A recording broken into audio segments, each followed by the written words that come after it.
This town is strange. Residents lock themselves indoors before nightfall. Each house has a talisman hanging on the wall near the door. One day, Frank, a local, becomes heavily intoxicated. Despite his friends' attempts to rouse him and send him home before dark, Frank is too drunk to respond. As dusk approaches, Frank's wife, Lauren, anxiously awaits his return. When he doesn't show up, she locks the door. As their daughter is about to fall asleep, she hears a woman's voice outside the window, claiming to be her grandmother. The old woman lures the girl to open the window. Before Lauren can intervene, the girl opens the window, leading to an attack by the monster. The next day, upon Frank's return, he discovers a crowd outside his house. Sheriff Boyd reproaches him, slapping him for disregarding safety measures.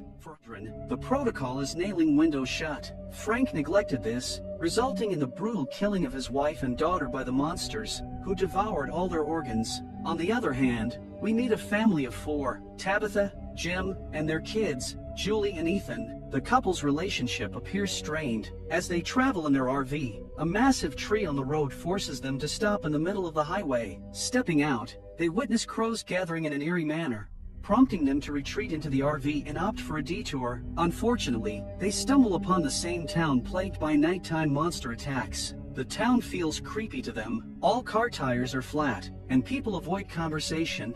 Following the funeral for Lorena and her daughter, the townsfolk return home, ignoring Jim as if he's invisible. Jim turns to Boyd, seeking guidance on how to get back on the highway. Boyd advises sticking to the road and driving. Much to Jim and Tabitha's dismay, they find themselves back in the town. Assuming they missed a turn, they continue driving, but even after 3 attempts, they repeatedly end up back in the same unsettling town. On their 4th attempt, their RV collapses, leading to a crash. Toby, the car's driver, heads to the town to seek help. Meanwhile, Boyd and Deputy Kenny have decided it's time to reveal the town's truth to the family. They strategically place spikes on the road to stop the RV. However, upon learning about the accident from Toby, Boyd rushes to the crash site and discovers another car passenger, Jade, high on drugs. To prevent Jade from disappearing into the forest, Boyd secures his hand to the car door with handcuffs. He then turns his attention to the family in the RV and finds Jim stuck,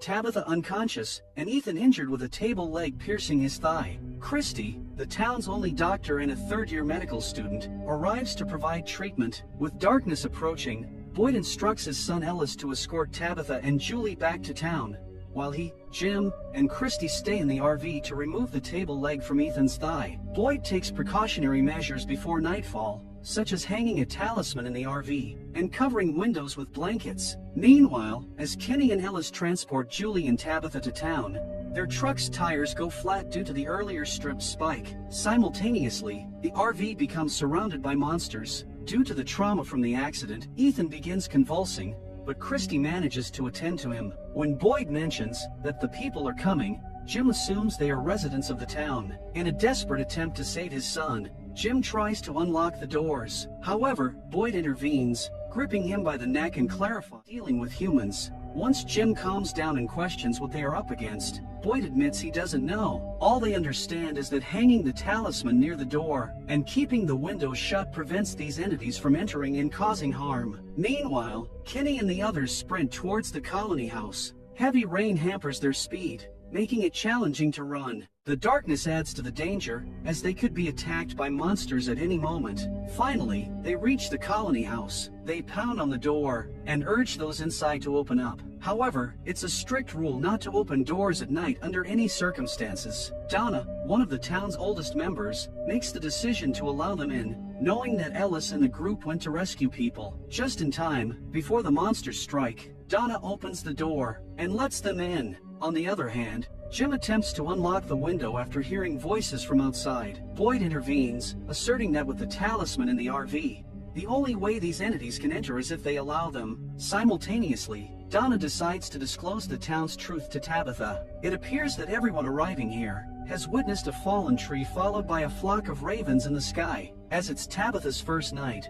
she struggles to comprehend the entire situation. Meanwhile, inside the RV, Ethan regains consciousness. He shares with his father a dream where he saw numerous drawings on the wall. In the town, Oren's description is revealed, and Victor, the town's eeriest character, is shown as the artist behind all the drawings. Tragedy strikes as the nurse of Christie's clinic discovers Toby's lifeless body on the bed. Shockingly, it is revealed that Sarah, a worker at the diner, killed him and left the door ajar. This enables the monsters to infiltrate the clinic, resulting in the death of everyone inside. Among the victims is Kenny's father, who was in the clinic due to dementia and other health issues. After cleaning herself of the blood, Sarah seeks comfort and embraces her brother. The next day, when Kenny returns to the clinic, he is devastated to find his father's lifeless body on the floor, with all his organs devoured by the monsters. Overwhelmed with emotion, Kenny has an outburst. Boyd approaches him, informing him that Father Cattry is taking the family back to the colony house. Kenny objects, stating they shouldn't be there, but Boyd reveals it's just for one night. Ethan's wound has been treated, and he is now in the colony house with his family. The situation takes an eerie turn when Ethan spots a boy in a white dress outside the colony house, smiling at him.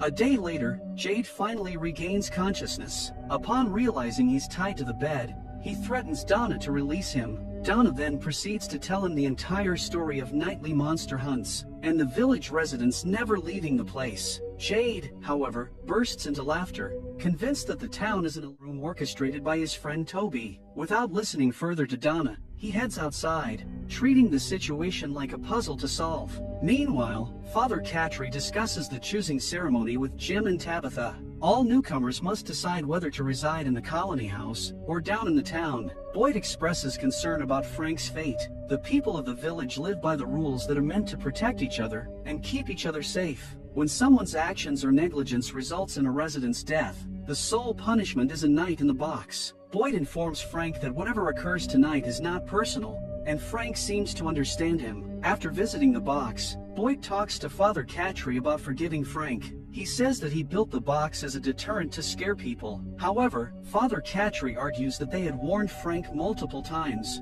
Forgiving him now could lead to a strong negative reaction from the community. It will potentially result in frequent mistakes and a disregard for the rules from the people. Later, Father Cattry guides Tabitha and Jim through town, showcasing the house where they can reside if they opt to live there. It turns out to be Frank's house, with the room where Lauren died still bearing blood splatters. This sight terrifies Tabitha, but Jim consoles her. He emphasizes that this is their new reality, and they must adapt to it. Meanwhile, Jade continues exploring the town, searching for clues to solve what he believes is an escape route away. He discovers a basement. While exploring, he comes across a door. Upon opening it, he finds a deceased man pinned under a giant boulder. The man suddenly emits a demonic scream, scaring the hell out of Jade. Jade swiftly exits the basement and applauds Toby's supposed efforts, still convinced it's all part of the game. Back in the colony house, Ellis crafts a walking aid for Ethan. As Ethan explores the area, he encounters Victor and strikes up a conversation, inquiring about what Victor is doing. Victor sternly instructs Ethan to stay away from him. However, when Ethan brings up the boy in the white dress, Victor becomes intrigued. It appears he also possesses knowledge about the mysterious boy. Before Ethan departs, Victor instructs him to convey greetings if he encounters the boy again. The choosing ceremony begins, offering Jim's family the option to select a stone if they want to stay in town, or a flower if they prefer the colony house. Contrary to Jim and Tabitha, Julie decides to live in the colony house, sparking anger from her parents. They are upset and concerned about her well-being. Boyd assures them that she will be taken care of. Subsequently, Boyd attempts to persuade the people to reconsider Frank's punishment. However, Frank himself intervenes, expressing his desire to face the consequences of his actions. He desperately wants to reunite with his daughter and wife, whom he lost due to his negligence. Witnessing, Jade continues to believe the town's residents are actors. He praises their performance. However, Kenny takes him to the graveyard and reveals Toby's lifeless body, finally making Jade realize that Donna's words are true, and that he is indeed trapped in a town from which no one can escape. Eventually, Frank is confined to the box. Soon after, the monsters join him, ending his life then and there. The next day, Boyd carries Frank's body and transports it to the graveyard. Along the way, he encounters Ethan, who inquires about what's in the cart. Evading the question, Boyd mentions it holds some supplies. Upon delivering the body to the graveyard, as he's about to depart, Father Cattry questions why Boyd is leaving instead of participating in the memorial service. Boyd scoffs at Cattry, saying that the words come from the person who was against saving Frank. Recognizing that Boyd carries a sense of responsibility for the recent deaths in town, Father Cattry approaches him and urges him not to blame himself. He further adds that it is Boyd who discovered the talisman, while also establishing some sort of order in the chaos. He apologizes for the cost Boyd has paid, but emphasizes that the town needs him now more than ever. Before leaving, he suggests not letting her death be for nothing, suggesting he might be talking about Boyd's wife. Overwhelmed by the stress of the situation, Boyd vents by screaming at himself in the mirror. On the other hand, Tabitha arrives at the Colony House to give Julie her sweater. An argument ensues between the two. It is revealed that Tabitha and Jim decided to get a divorce, and this trip marked their final one together as a family. Additionally, Tabitha had lost her baby boy, causing a rift in their relationship. Julie is enraged at her mother for clinging to the memories of her deceased son, and not taking care of those who are alive. Later, while Jim and Ethan are having breakfast at the diner, Ethan inquires if they are on a quest like the ones he hears in stories. Tired of lying to his son and pretending to be strong in front of him, Jim excuses himself to the restroom, where he breaks down in tears. While he is in the restroom, Ethan is approached by Victor, who informs him that the tree around his house has moved 4 inches inward. Victor kept this information to himself, fearing no one would believe him. Showing Ethan a drawing of a boy, Victor asks if it's the same boy Ethan has been seeing. When Ethan admits to seeing the boy, Victor discloses that the boy has been absent for a long time, and now they need to find out why he's returned. Finding Victor near Ethan, Jim becomes infuriated and warns him to stay away from his son. Jade explores the basement, the same one from which Victor emerged as a child. Taking Kenny inside, Jade recounts how he saw a body and a sign on the ceiling. Concerned that Jade might be losing his sanity, Kenny brings him to his office to help him grasp the reality. Kenny explains that newcomers typically fear only the monsters, assuming that's the main challenge. However, he believes the real challenge is how the place affects them, driving those who refuse to adapt to insanity. In contrast, Jade insists that someone is manipulating them, and he won't stop until he unravels the mystery behind what's happening. On the other hand, as Jim and Tabitha argue outside the house, Victor approaches Ethan from the backside and leads him into the forest to search for the mysterious boy. While exploring, Victor recounts being the first person to arrive in the town. Upon getting out of the basement, he discovered half-eaten corpses scattered around. Only the boy in the white dress and his dog were there. While conversing, Victor spots the boy nearby. As they search for him, they come across a tree Victor calls a faraway tree. To illustrate, he draws a smiling face on a rock and tosses it into the tree. After a moment, the stone falls right behind them, revealing the tree's ability to teleport objects or even humans. However, they can never know where they will end up. Suddenly, Victor hears the sounds of a dog barking, the same dog he saw with the boy. Unable to locate Ethan, his parents enter the forest, but find themselves surrounded by dogs. Before the dogs can harm them, Victor fires a shot into the air, causing the dogs to retreat. The parents are relieved to find their son. To ensure that it doesn't happen again, Jim voices his concerns to Boyd about Victor's behavior. As Victor resides in the colony to address the issue with Donna, Boyd assures Jim that he'll speak to her and ensure Victor refrains from such actions. To ease tensions, Boyd invites Jim to dinner. While at the diner, Sarah experiences severe arm pain, accompanied by the words "kill the boy" engraved on her arm. As the inscription vanishes, Sarah collapses and begins convulsing. On the other hand, residents of the Colony House are alarmed by Victor's actions. When questioned, he reveals that he's digging graves and preparing in advance, instilling fear among the community. In the meantime, upon learning about Sarah's condition, her brother Nathan rushes towards the clinic. Inside, Christy is attending to Sarah. Boyd questions Christy about the possibility of physical reactions to the town, citing Ethan's seizures as an example. During their discussion, Christy observes Boyd's hand trembling. Although Boyd claims to be fine, Christy insists he comes for a detailed examination the next day. Nathan arrives at the clinic, but Boyd denies him entry, stating that Sarah is resting. In reality, Sarah doesn't want to see her brother at the moment. Nathan remains concerned about Sarah, ever since she confessed to killing Toby and leaving the door open for the monsters to enter. On the other hand, Sarah spends the night at the clinic. During this time, she steals a scalpel to fulfill the task dictated by the voices she hears. It becomes a sort of girls' night for Sarah and Christy. Christy discloses that she had a partner named Mariel back home. Sarah, testing the waters, asks Christy if she would be willing to do something really bad, yet something that could allow all of them to go home. Unaware of Sarah's true intentions, Christy responds affirmatively. The next day, as Sarah exits the clinic, she is approached by Nathan. Concerned about her well-being, Nathan expresses worry, but Sarah assures him that she is okay and that he doesn't need to fret. Meanwhile, Jim hands his wife a pen and suggests that she write down any questions she has about the place on the wall. Though she has a question, she refuses to take part in the activity, saying that it is crazy, and she doesn't want to know the answer. On the other hand, Sarah, having stolen a scalpel from the clinic, visits Tabitha at her residence and takes Ethan outside to play with him. After a while, she proposes taking Ethan to the barn to show him chickens and goats. Tabitha agrees, but she decides to accompany them. On the other hand, Nathan approaches Father Catry and asks him about the protocols for making a confession. Obtaining a promise that it will remain between them and God,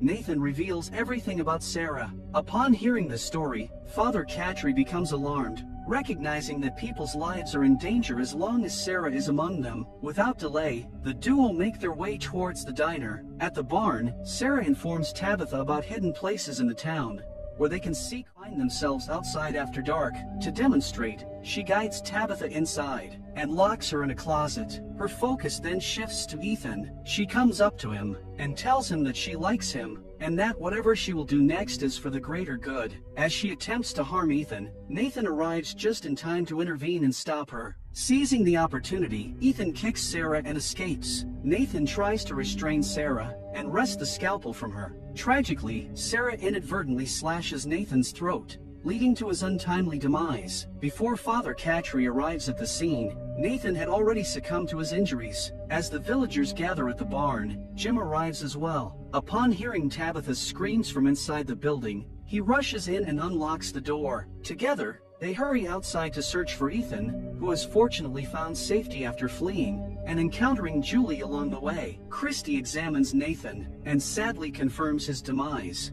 Father Catry and Boyd then talk to Jim, stating that Sarah has fled into the woods. They decide that if she returns before nightfall, they will punish her, but if she doesn't, they'll leave it to the monsters to deal with her. Returning home, Tabitha finally decides to write her question on the wall. She wonders if they even survived the crash. Amidst all the chaos, Jade is deeply absorbed in his own thoughts, fixated on finding ways to escape this place. Holding a radio he took from Kenny's office, he heads to the makeshift bar, serving vodka made from potatoes. Jade is taken aback by how people have come to accept their fate and live as if nothing has happened. In his eyes, they resemble rats in a maze, contentedly nibbling on their cheese. Overwhelmed by this situation, Jade vents his frustration at the bar. Tom calms him down and suggests that if he's determined to make a change, he should figure out how to get the radio broadcasting. This way, they can potentially communicate with the outside world. The idea resonates with Jade, especially considering his background as a software engineer. On the other hand,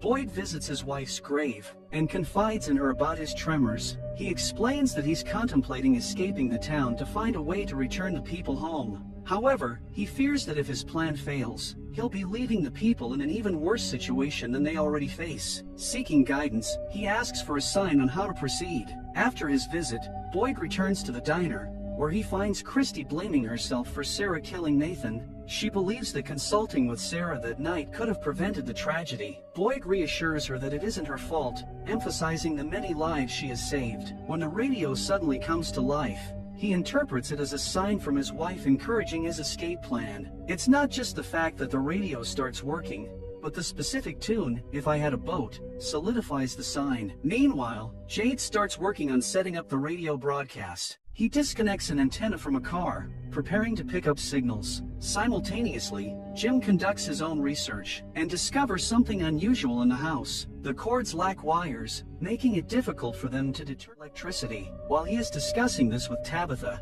Jade enters their house and seeks Jim's assistance in making the radio function. Considering his engineering background, to acquire more wires, the pair heads to Jade's car and removes essential components. However, they are perplexed to find that someone has already removed the battery. As Jim works on finding an escape from the town, Tabitha cleans the house and discovers belongings left behind by the previous residents. She takes the box to the diner, where Kenny's mother, Miss Lou, guides her to a room filled with items from the town's former inhabitants. While placing the box there, Tabitha comes across a bracelet. She is astonished to see it, as it appears to belong to her. Back at the house, Tabitha decides to trace the origin of the electric wires. When a lamp repeatedly turns on and off, she decides to dismantle the wall where the lamp's outlet is. Meanwhile, Jim ventures into the forest with Jade, searching for the tallest tree to install the antenna. As he ascends, Jade starts connecting the radio. Suddenly, as Jade places his hand on the tree, blood begins to pour. The same symbol Jade often sees is once again seen engraved on the tree. In the midst of this, blood starts dripping on him, and when he looks up, he discovers bodies hanging from the tree. To add to the shock, a soldier emerges, wielding a gun and shooting at Jade. In a state of panic, he flees deeper into the forest with the soldier in pursuit. Eventually, he catches Jade and ends his life with the bayonet of the gun. However, it is revealed that it was merely a vision that Jade was experiencing. Hearing Jade's screams, Jim approaches him and manages to calm him down. Upon realizing it was not a real event, Jade becomes both confused and distressed. Ever since encountering that mysterious symbol, he compulsively draws it everywhere in an attempt to comprehend its significance. At the diner, Miss Lou offers him a cup of coffee. Upon seeing the sign, she leads Jade to a room and presents a book from one of the town's former residents. Surprisingly, identical symbols are sketched in the book, reassuring Jade that he isn't merely hallucinating. Meanwhile, Jim struggles to secure a signal but picks up static, motivating him to persist in his efforts. Upon returning home, Jim discovers sizable holes in the walls. Exploring the basement, he finds Tabitha actively digging into the ground. When questioned, she discloses that all the house wires lead directly downward. When Jim finds it a bit odd, Tabitha tells him about the bracelet she found. It turns out she had crafted the bracelet for Jim during their early days of dating, but he lost it at the hospital the night Julie was born. Jim considers the possibility that it could be a similar bracelet to theirs, but Tabitha points out a flaw she made in creating it, identical to the mistake in her own lost bracelet. Realizing that Tabitha isn't merely going crazy digging in the basement, Jim decides to assist her in unraveling the wire's destination. Later, Father Catry delivers a homily to the townspeople. After the sermon, Tabitha approaches him and hands over pages she found in her house containing words from the Bible. As there was no actual Bible in the town, Father Catry decided to transcribe whatever he could recall from the book. Tabitha then inquires of Father Catry whether they are alive or dead from the crash. In response, Father Catry asserts that it doesn't matter if they are dead or alive. The undeniable truth is that they are trapped in this town, which is attacked by monsters every night. Determining whether they are alive or dead won't alter the challenges they face. Nevertheless, to reassure Tabitha, he affirms that she is very much alive, considering they were already in the town before the crash. After Tabitha departs, Father Catry heads to the church's basement, where he has Sarah tied to a chair. It is disclosed that he had lied to others by claiming Sarah had escaped into the forest. He informs her that despite the terrible things she has done, there is still an opportunity for her to assist the people of the town. He continues by informing Sarah that the Bible actually consists of 73 books. He believes that since the night he arrived in the town, he has been contemplating the idea that the people of this town might be living a book yet to be written. He urges her to share details about the voices she hears. Recognizing Father Catry's belief in her, Sarah begins to recount how the voices expressed a desire to help. The voices, they have been present for a long time, waiting for someone who could hear them and aid in their escape. As Sarah continues describing the voices to Father Catry, she adds that the voices claim to be similar to them. They revealed information, things they couldn't possibly know. They even foretold the arrival of the two cars. The voices asserted that if she followed their instructions, everyone would get to go home. Father Catry then questions Sarah about her belief in these voices. Sarah responds that they promised that Nathan would be okay, But now, with Nathan gone, she doesn't know if she can trust them. Father Katri responds that if the voices are real, it means Sarah is connected to this place in a way that no one else is. He decides that once they find a way to prove that the voices are not merely a product of a troubled mind, they will disclose this information to others. As soon as Father Katri makes this decision, Sarah experiences intense pain. She requests paper, and after a while, she draws a symbol on it, telling Father Katri that the voices wanted her to show him something. According to the voices, they observed Father Katri burying a bag on the day he arrived, and this serves as proof of their existence. Upon hearing this, Father Katri is profoundly shocked. He immediately goes to the location where he buried the bag. Upon opening it, he discovers a bottle of alcohol, a blood-stained shirt, and a chocolate bar with a character resembling the one Sarah drew. Now, Father Katri realizes that Sarah isn't simply insane. She truly receives instructions from voices. On the other hand, Boyd confides in Kenny about his plan. He explains that the reason they haven't ventured deeper into the forest is the uncertainty about whether the talisman would provide the same protection outside the town as it does within. Now, with safeguarding them in the RV, Boyd believes he can utilize it on his journey into the forest to find a way out. Kenny doesn't react positively to the news, indicating he might not want to lose his sheriff, especially after losing his father. He advises Boyd that if he wants to die, he should do it here. With that, Kenny leaves the area, recognizing that Kenny might need a father figure more than a sheriff during this challenging time. Boyd approaches him and reveals that he is unwell. It turns out that Boyd's father was diagnosed with Parkinson's disease when he was around Boyd's age, starting with tremors in his hands. While the disease is not supposed to be hereditary, Boyd acknowledges that he will soon get it and will be unable to protect the people of the town. Despite this, he believes he still has to find a way out while he can. Upon hearing Boyd's explanation, Kenny understands the urgency of the situation and grants him permission to journey into the forest. Meanwhile, in the colony house, Julie discovers a bouquet of flowers on the porch. She brings them inside and places them in a vase. During the night, while everyone else is asleep, Resident Kevin goes to the bathroom and pulls back the curtain from the window. On the other side of the window stands a monster holding the same bouquet, revealing that it is Kevin who leaves it for her outside the house. They have been friends for a long time. The monster now implores Kevin to let her inside, but he tells her that he can't. The next day, the residents at the colony house celebrate the 1-year anniversary of Flora's arrival in the town. While Julie finds it odd to celebrate being stuck in a town, Flora sees it differently. For her, it's a celebration of their survival in the town. On that day, Kevin once again leaves the bouquet on the porch. Before nightfall, Father Katri approaches Boyd and expresses a desire to talk. As they head inside, he shows Boyd the bag he buried when he first came to the town. When asked about the blood on a shirt, Father Katri discloses a painful memory of being unable to save a boy from his abusive father. The boy wanted to stay in the church, but Father Katri sent him home, claiming to have work to do. Instead of providing comfort, he gave the boy a bar of chocolate. After some time, he noticed the boy's mother rushing out of the house. Upon entering, he discovered the lifeless body of the boy, while the abusive father insisted that his son would be fine. Enraged, Father Katri began punching the man in the face until he bled. When Boyd questions why Father Katri is sharing this story now, he discloses that he has Sarah tied up in the basement of the church. In response, Boyd holds him at gunpoint, furious at him for breaking the rules. However, Father Katri explains how the voices in Sarah's head reveal information that no one else knows. This revelation eventually calms Boyd.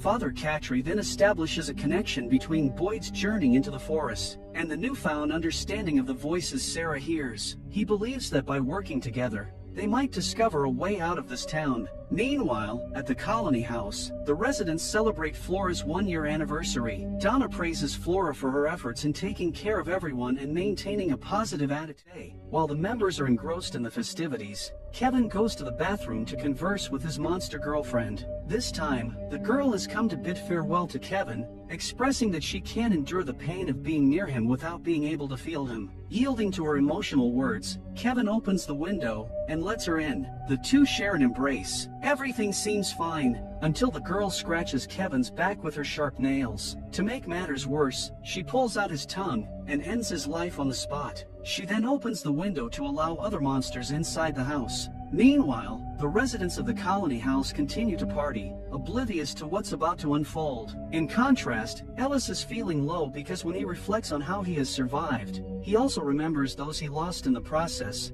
particularly his mother. Frustrated, he vents his emotions on a fellow resident. After comforting him, Sarah approaches another resident, Trudy, who is also sad. To lift her spirits, Sarah gives her sweater to Trudy, reassuring her that everything will be alright. On the other hand, a distressed Julie seeks solace in Victor's room for some alone time. Unlike other rooms in the colony house, Victor's room remains unoccupied. There, she discovers Victor preparing to leave. Meanwhile, Trudy goes to the bathroom only to discover that the monsters have infiltrated the house. Before she can react or scream, the monsters attack her, ending her life. In another part of the colony house, residents are sitting and relaxing when they notice blood dripping from above. Upon looking up, they are horrified to see a smiling monster. Soon, the monsters launch an attack, kill one by one. Reacting quickly, Donna urges the remaining residents to evacuate the house and get into the van. Flora informs Donna that Ellis is still inside and might be unaware of the monster attack.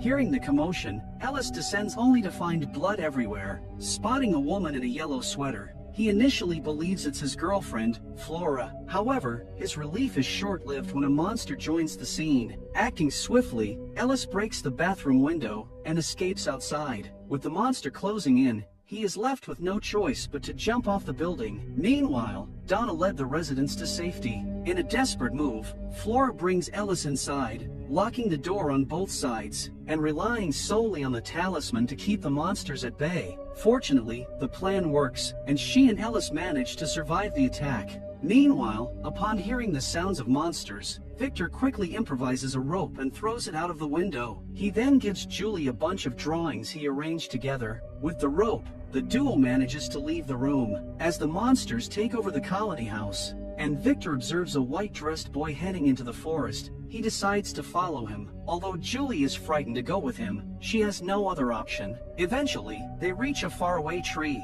Victor encourages Julie to trust him and enter the tree. No alternative. Julie follows his instructions, and the next thing she knows, she is in a giant cabinet in a root cellar. Father Catry and Boyd are having their discussion. When they hear the sound of a van approaching, they quickly head outside to assist the panicked residents of the colony house to safety. While helping, Father Catry is attacked by a monster. Boyd shoots the monster, allowing him to bring Father Catry back inside. Due to a severe neck wound, Father Catry bleeds to death. Meanwhile, Jim discusses with Tabitha about getting static on the radio. Their next plan involves seeking permission from Donna to erect a tower on higher ground at the colony house. Tabitha appreciates her husband's efforts and embraces him, hopeful that one day everything will be alright. The following day brings more challenges for the townspeople, as they must make space for the residents of the colony house. Until the broken windows and doors are repaired, the newcomers will stay in the town. This raises concerns among the townspeople,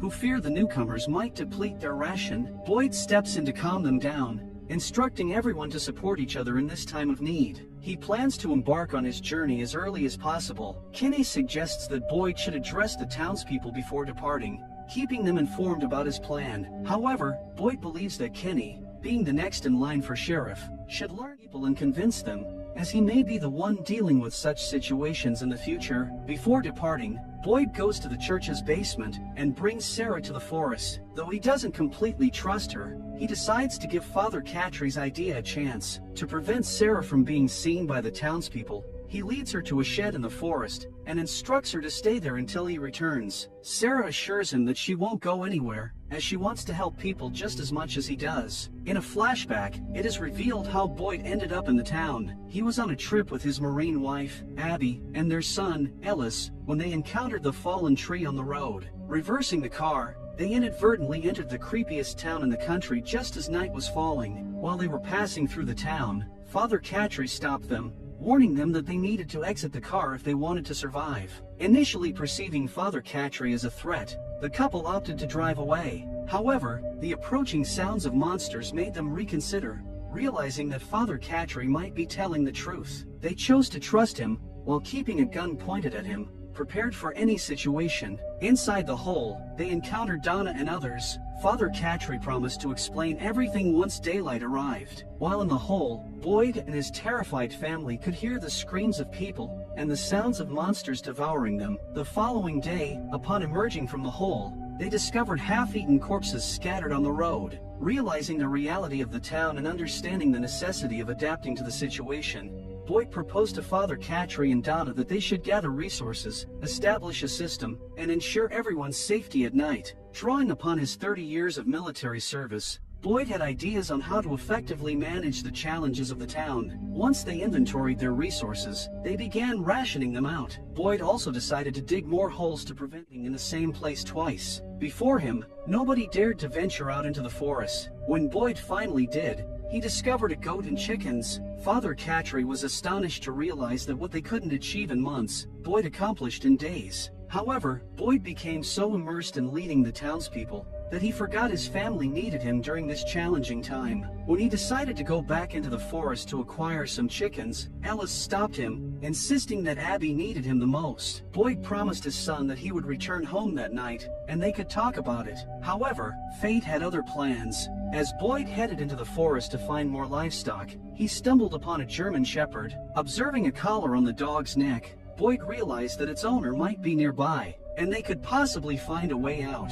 He followed the dog, only to become lost in the forest. As darkness fell, Boyd heard the approaching voices of monsters. While evading one of the monsters, he stumbled into a cave. To his fortune, the monsters retreated instead of attacking him. Surveying the cave, he discovered numerous talismans, leading him to believe that these stones provided protection from the monsters. Gathering as many as he could, he returned to the town. Upon his return, he found everyone running for their lives. It turned out that Abby had become delusional, convinced that their reality was a dream, and killing someone wouldn't result in their death. Boyd tried to intervene, but Abby persisted, insisting they needed to wake up from the dream. As she aimed her pistol at Ellis, Boyd had no choice, resulting in her demise. Ellis held his father responsible for Abby's death, believing that if Boyd had spent more time with her, she wouldn't have become insane. In the present day, Boyd opts not to leave the town due to the recent riot among the people. He believes they need him the most at this moment. Kenny disagrees, insisting that Boyd must go and put an end to the suffering of the people once and for all. He reminds Boyd of the urgency he expressed earlier, emphasizing the need to act swiftly before things worsen. Donna overhears Kenny discussing Boyd's departure, and when asked, Boyd opens up to her about his journey into the forest. Before embarking on his journey, Boyd visits Ellis and shares his travel plans. Ellis describes his plan as aimless wandering, recalling how well it worked out for them last time. Boyd tells Ellis that he may never return, and that he shouldn't leave things unsaid. Boyd admits to being proud of the person Ellis has become. As he leaves, Donna reassures Boyd that Ellis will be fine, thanking him for looking out for his son. Donna acknowledges the significant contributions Boyd has made to the town. Flora consoles Ellis, assuring him that what happened isn't his fault. She points out that he has been venting his frustration on Boyd for months, while Boyd has silently carried the burden. Ellis has come to realize that Boyd did everything in his power, family, and the people of the town. Reflecting on the past, he acknowledges that if Boyd hadn't ventured into the forest that day and discovered the talisman, he and Flora might not have survived the previous attack. Ellis finally embraces his father, apologizing for everything he said over the past few months. During their interaction, Ellis notices Sarah. Though he has questions, Boyd helps him understand that she won't pose a threat now, and he plans to enlist her assistance in finding a way out. Back in the town, Julie has left the basement where the tree teleported her. She recounts to her parents how Victor mentioned that it was beginning. When she describes the tree to her parents, Ethan inquires if it was a faraway tree, recalling having seen such a tree on a previous expedition into the woods with Victor. Overwhelmed by memories of the previous attack, Julie breaks down in tears. Learning about how Julie and Victor fled from the colony house, Jade arrives at Jim's place to inquire about Victor's whereabouts. Jim becomes furious, as Julie is already distressed, and Jade's questions are only worsening the situation. Jade explains to Jim that he found a picture in a book showing a young Victor passing by the diner. Upon hearing about the static Jim received from the radio, the duo heads to the colony house to seek Donna's permission. They propose building a tower on the roof of the colony house since it is the highest point on the hill. Their idea is to broadcast a signal that anyone in the area could pick up. Believing that former Colony House residents may not be willing to return after the recent chaos, Donna grants them permission to plan. Later, Kinney addresses the townspeople, informing them about Boyd's journey into the forest. Donna then updates the residents on Jim and Jade's plan. Jim adds that to implement their plan, they will need batteries or anything with a charge. To assist Jade and Jim with their project, everyone heads to the Colony House. Boyd and Sarah are making their way through the forest. Sarah keeps inquiring about where they're going. Boyd becomes increasingly angry, believing that she is doubting his leadership. Soon, they reach the spot where Boyd found talismans. Sarah believes they should venture further, but Boyd isn't willing to test their luck any further. He decides to spend the night in a cave, hoping to continue their journey the next day. On the following day, they resume exploring the forest. Boyd, demonstrating his intelligence, carves directions on the trees to make their way back easier. Amid their search for a way out,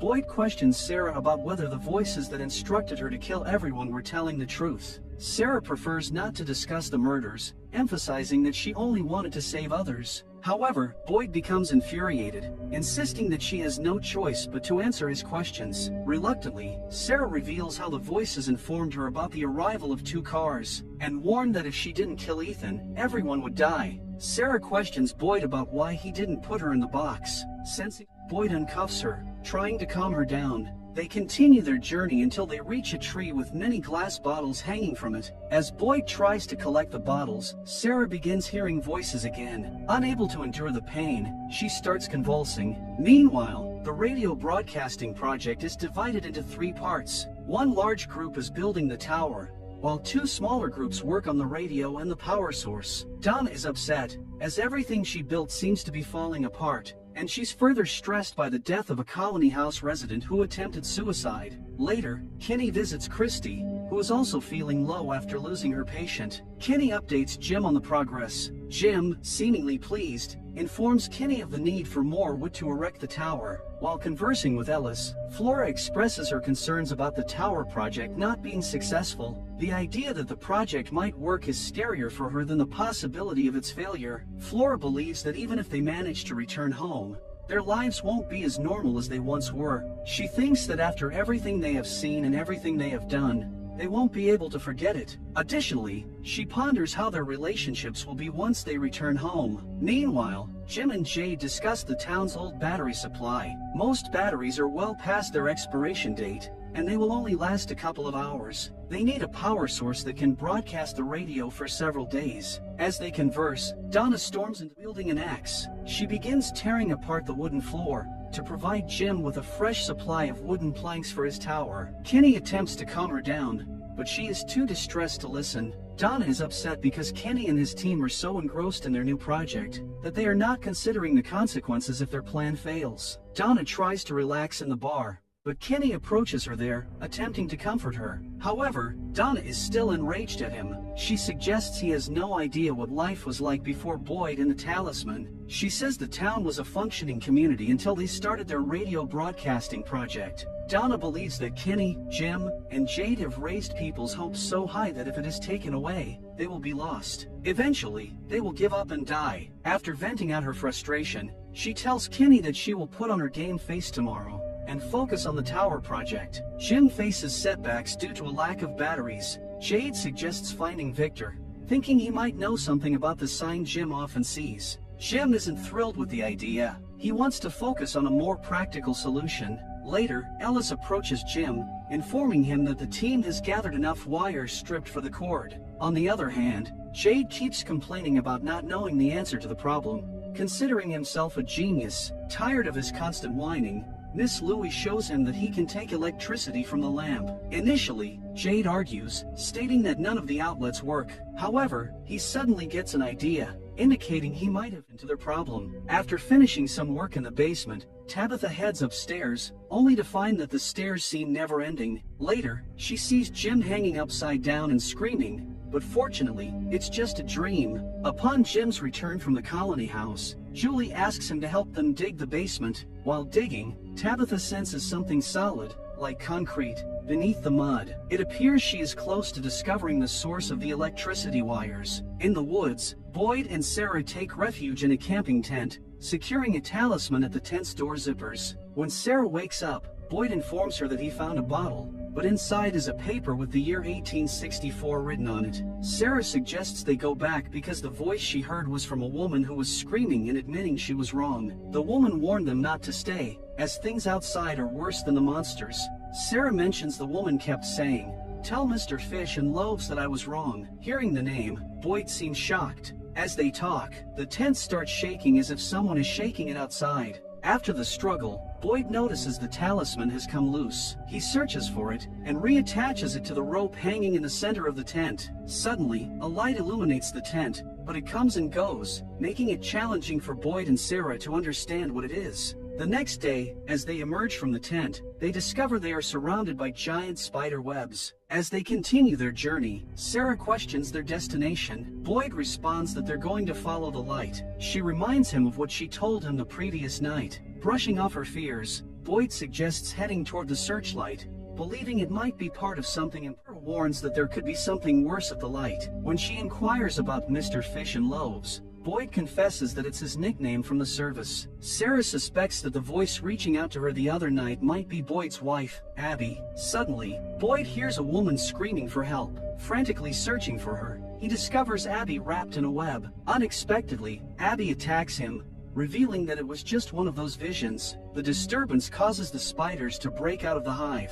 As Boyd removes the spiders from his back, Sarah asks what he saw, but he doesn't respond. Due to the spider bites, Boyd collapses on the ground in pain. It finally dawns on him that the voice was probably right, and they should go back. Sarah encourages him not to lose hope, but to persist in reaching the light. She reminds Boyd that if he gives up, he will never see his son again. Upon hearing this, Boyd gets up and pushes forward. On the other hand, Jade shares his idea with Jim. Even though they can't plug in any wires, they can use the lamps to get electricity. He unscrews the bulb, attaches the cord of the hair dryer to the socket, and then replaces the bulb. When he turns on the light, the hair dryer starts working, finally putting an end to their electricity hunt. However, they still need enough wires to run from the lamps inside the colony house out to the radio and the tower. Jade addresses the townspeople and instructs them to gather anything with a cord that arrived in town in the back of someone's car. Upon hearing this, everybody sets out for the wire hunt. Christy takes charge of the ambulance outside the clinic,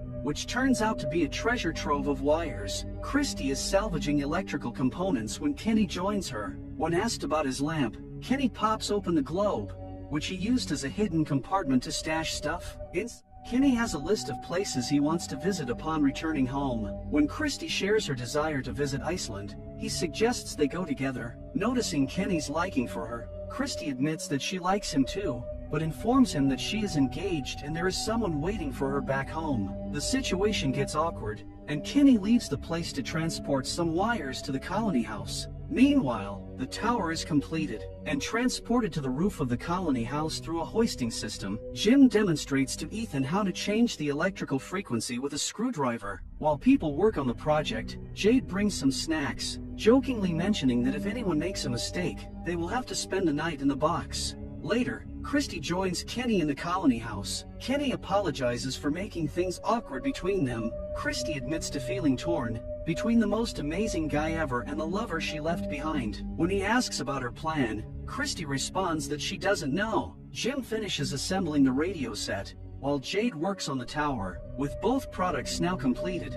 the people are pleased to have accomplished half the work. The next phase of the project involves the power supply. Several residents light the lamps before activating the coil to power the radio. When the radio springs to life, everyone celebrates their success. Tabitha embraces Jim before returning to dig a hole in the basement. All seems well until one resident alerts everyone about an approaching storm. On the other hand, Boyd is too tired to walk. As the storm approaches, they climb the mountainside. Reaching a higher point, they survey the surroundings and discover that the light is coming from a lighthouse. Neem attempts to catch a signal by adjusting the frequencies. Donna warns that the storm will hit in 10 minutes, but Jim insists on working, while she is more concerned about the residents' safety. As Jim tries to shield the components with an umbrella, the storm intensifies. Everyone hurries inside to seek shelter, but Jim persists in his efforts until he finally manages to connect with a man on the other side of the radio. To his astonishment, the man addresses him by name. When Jim inquires about the man's identity, the man warns him that Tabitha shouldn't be digging that hole in the basement. Realizing that Tabitha's life is in danger, Jim rushes to the town, asking Donna to take care of his kids. As Donna heads inside, the light bulbs start exploding. On the other hand, Tabitha continues digging the hole until the concrete base collapses. Falling into the large pit, she discovers a bare electrical wire with no connections, leaving her stunned. As she remains stuck, Victor approaches her, claiming that the boy in the white dress informed him that she would come. He urges Tabitha to leave with him, explaining that it's where the monsters sleep during the day. Victor then shows her a painting on the wall. Monsters. Just before the floor can collapse further, Victor successfully guides Tabitha away from the danger. When Jim reaches the house, he finds that even the floor has collapsed. Meanwhile, Boyd is in intense pain, making it impossible for him to walk any further. He urges Sarah to go on without him, suggesting that one of them should return to town to inform people about the lighthouse. At that moment, Sarah spots a boy in a white dress, who guides her to use the faraway tree to escape the situation. Following the instructions, Sarah helps Boyd into the tree, assuring him that she will follow. As the series concludes, Boyd finds himself transported to a cramped room, where he can't even sit. He calls for help, but no one responds, leaving us wondering how he'll escape this predicament, and where this place actually exists, in the town, or the outside world. Additionally, who was on the radio with Jim adds to the mysteries yet to be revealed.